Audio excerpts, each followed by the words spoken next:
Do you know what hurts more than being lied to? It's when the lie is told so beautifully that even you start believing you're the one who's broken. For years, I used to think truth had a sound. That if you said it loud enough, people would feel it. But the truth is, sometimes the world is deaf when it comes from a woman who refuses to scream. Before I begin, thank you for listening. Not everyone chooses to sit through someone else's pain, and if you're still here, it means something in you understands what silence costs. If you don't mind, tell me where you're listening from. And what time it is where you are right now. It helps me feel less alone.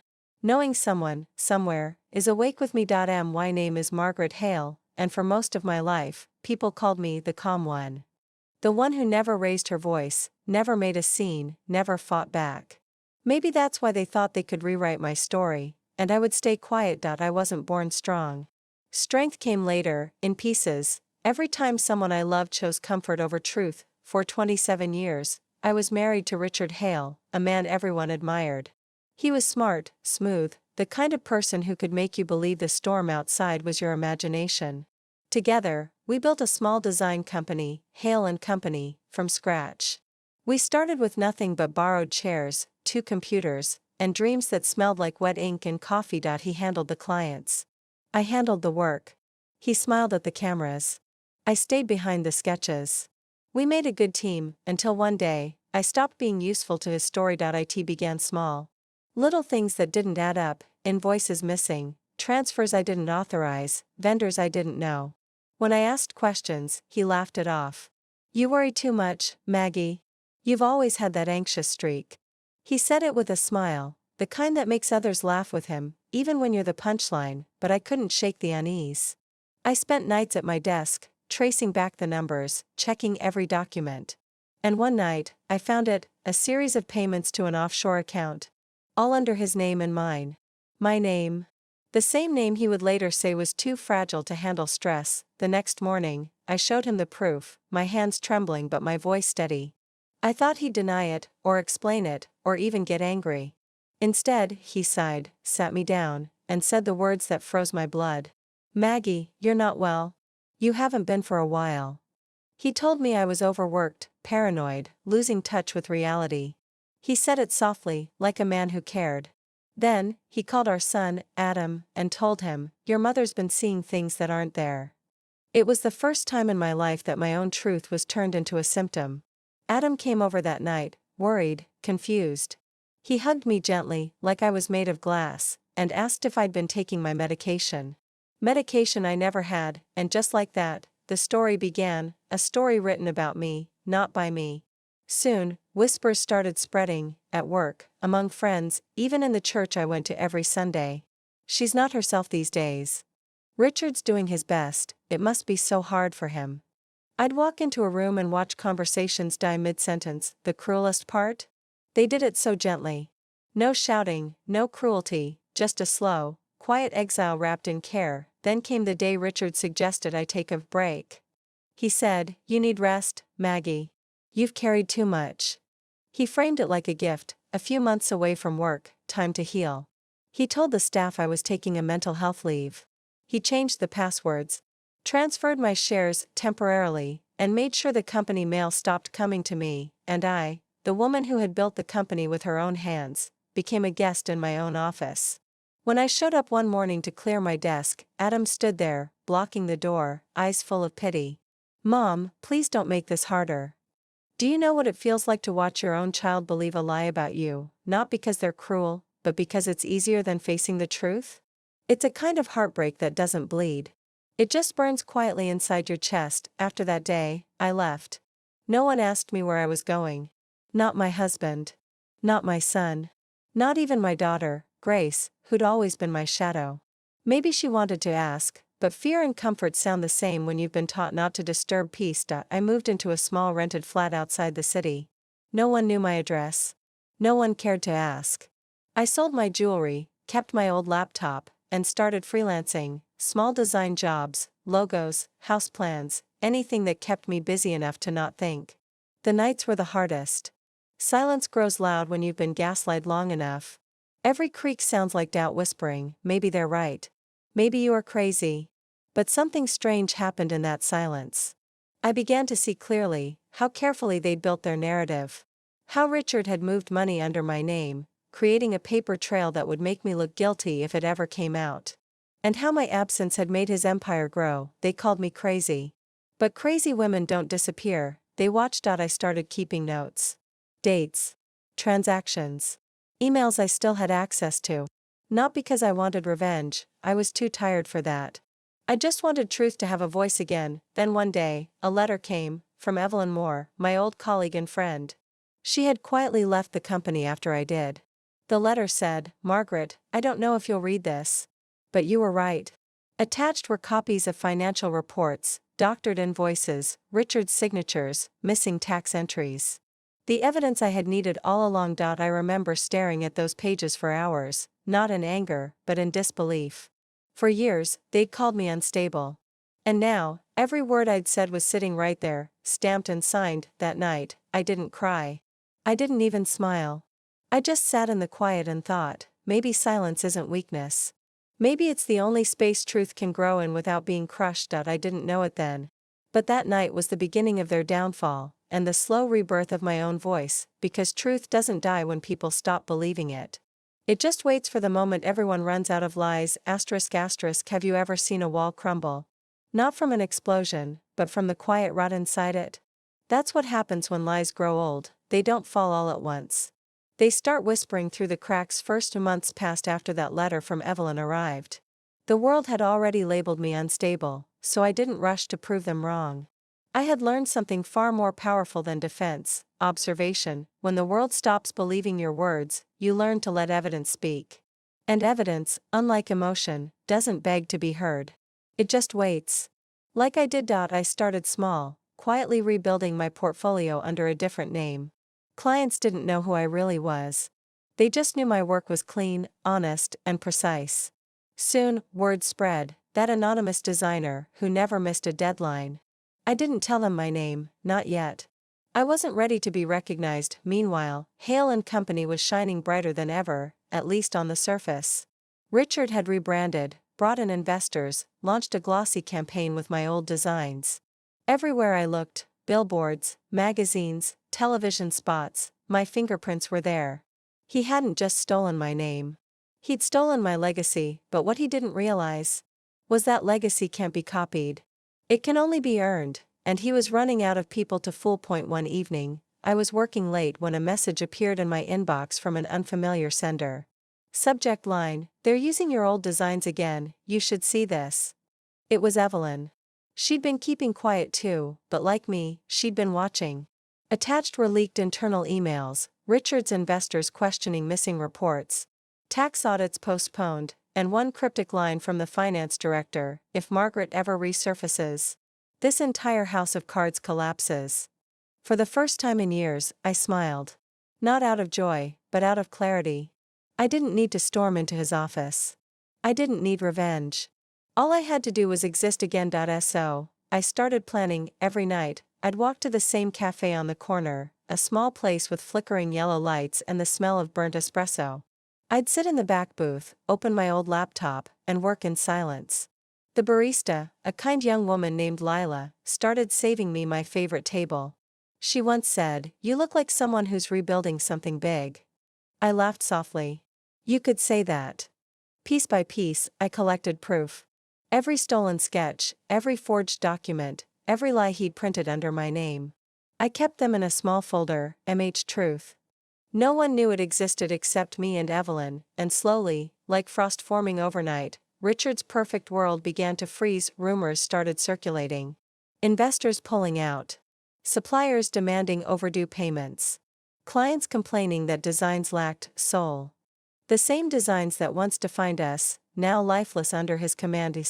Richard never understood that art isn't about perfection. It's about authenticity. And authenticity doesn't survive in stolen hands. I watched from the sidelines, not with bitterness, but with the stillness of someone who has already lost everything once. There's a strange peace that comes with that. When you have nothing left to lose, truth becomes your only currency. One afternoon, I got a call from a number I didn't recognize. I hesitated before answering. Margaret Hale? The voice was deep, professional, an older man. "This is Daniel Fraser, from Weston and Brooks Legal. I believe you might have information relevant to the Hale and Company investigation. For a moment, I couldn't breathe.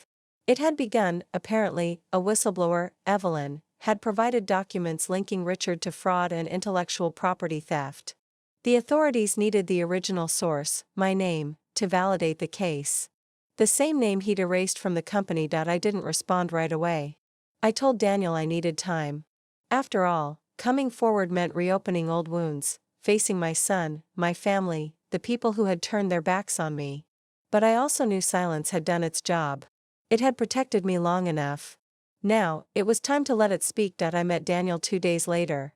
We sat across from each other in a quiet office, thick with the smell of old books and polished wood. He looked at me, curious, respectful, the way people look at someone they've only heard about in rumors. He slid a folder toward me. Inside were copies of my old contracts, the ones Richard had forged. "Mrs. Hale, are these your original designs?" I nodded. "And your signatures?" "Yes. Except this one."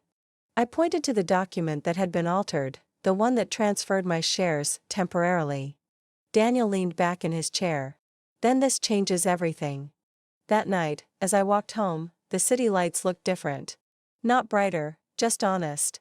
The kind of light that doesn't hide what it touches, but the road back to truth isn't instant, it's slow, uneven, and full of ghosts.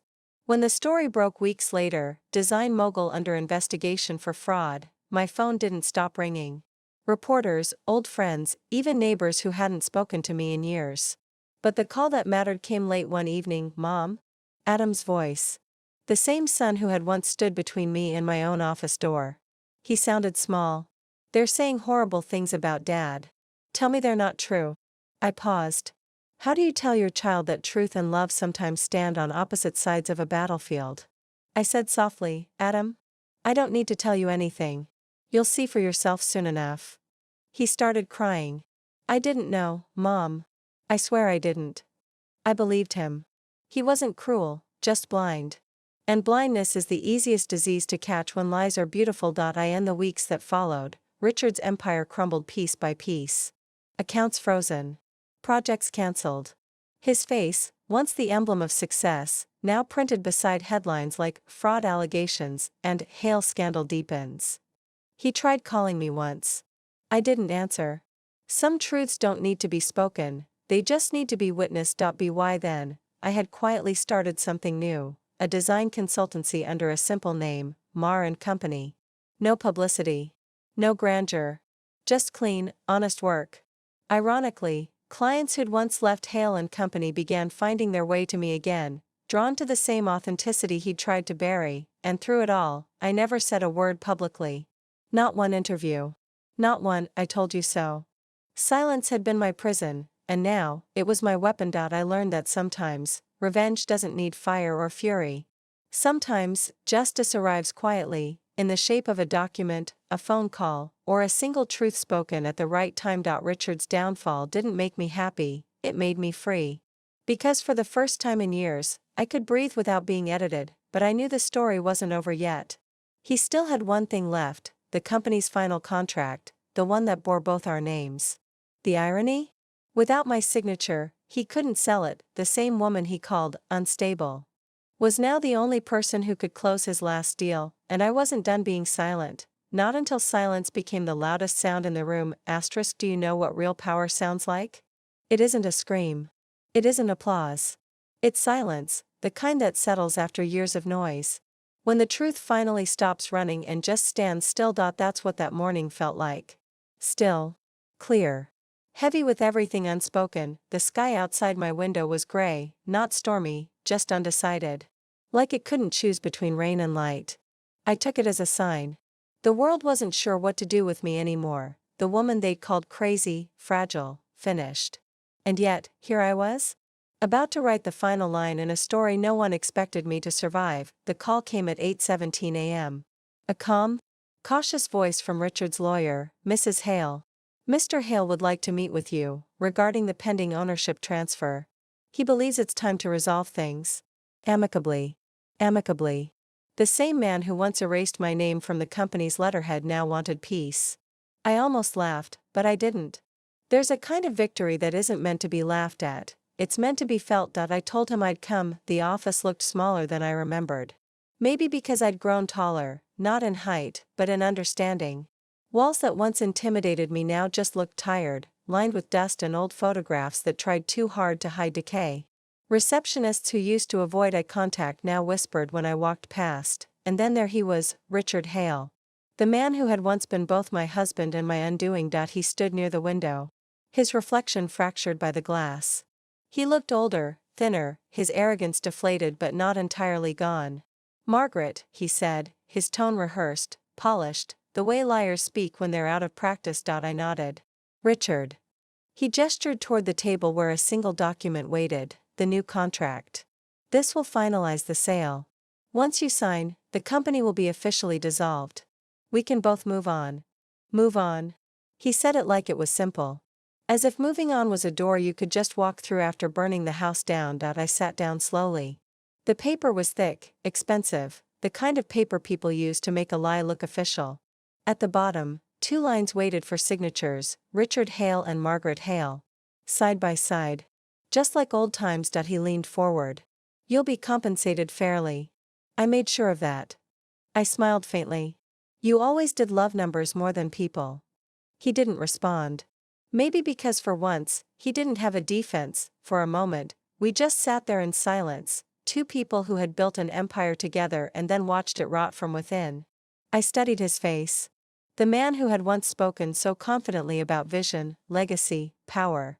Now his voice trembled when he reached for his pen. "Why now, Richard?" I asked softly. He hesitated. "Because I'm tired." "Because?" "You were right." It was the first honest thing I'd heard from him in over a decade, but I didn't reply. I just opened my briefcase and pulled out a folder, Truth. His eyes widened. Inside were the originals, designs, receipts, forged documents, and letters he thought I'd never find. I slid them across the table without a word. He swallowed hard. "You kept everything." "I kept myself," I said quietly.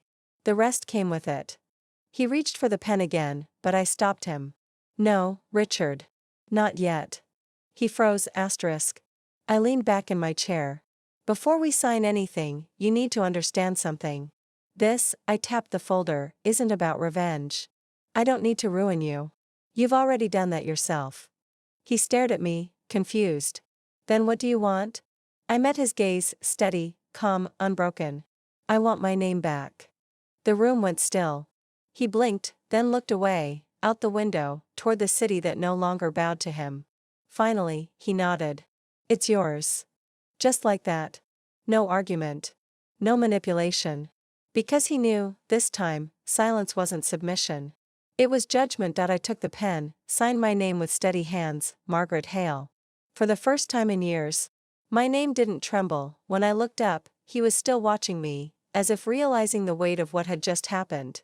For years, he'd tried to erase me with ink. Now, with one signature, I had rewritten the story. I stood. "Goodbye, Richard."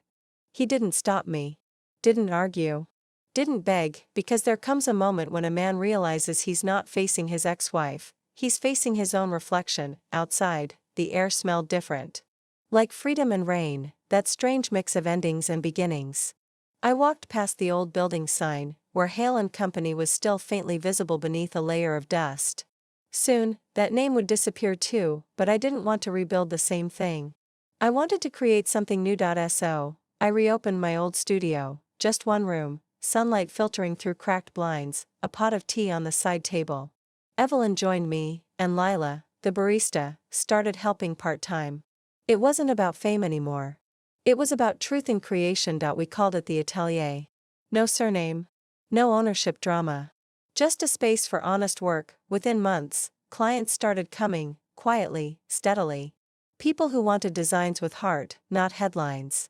And soon, magazines began writing about the mysterious designer who returned from silence. They didn't know my story, not yet. But they felt it in every line I drew. One afternoon, as I was sketching by the window, Adam walked in. He looked nervous, older, guilt written across his face. "Mom," he said softly, "I read everything. The reports, the letters." I didn't know what he did. I put down my pencil. "I know." He hesitated. "Do you hate him?" I thought for a long moment. No, I said finally. I don't. Hating someone means they still own a piece of your heart. I took mine back. He nodded, tears in his eyes. Can I help you here? I smiled, the kind of smile that doesn't need words. Of course. But you'll start with the small tasks, sweeping, organizing. You'll earn it like everyone else. He laughed quietly. Fair enough. And just like that, the circle closed, not with bitterness, but with balance. The company that began with stolen trust now ended with earned truth. Months later, I was invited to speak at a design conference. At first, I declined, public attention still made me uneasy. But Evelyn insisted. They need to hear your story, Margaret, not the scandal, the truth. So I stood before a crowded room, lights bright and faces expectant. For a moment, I felt the old fear rise, the fear of not being believed. But then I remembered, I didn't need belief anymore. I had proof. Years ago, I lost everything I thought defined me, my company, my reputation, even my own name. But what I discovered in the silence that followed was that truth doesn't need an audience. It just needs time. The room fell completely silent. And for once, silence didn't feel like absence. It felt like power. When I finished speaking, they stood, not clapping wildly, but slowly, thoughtfully.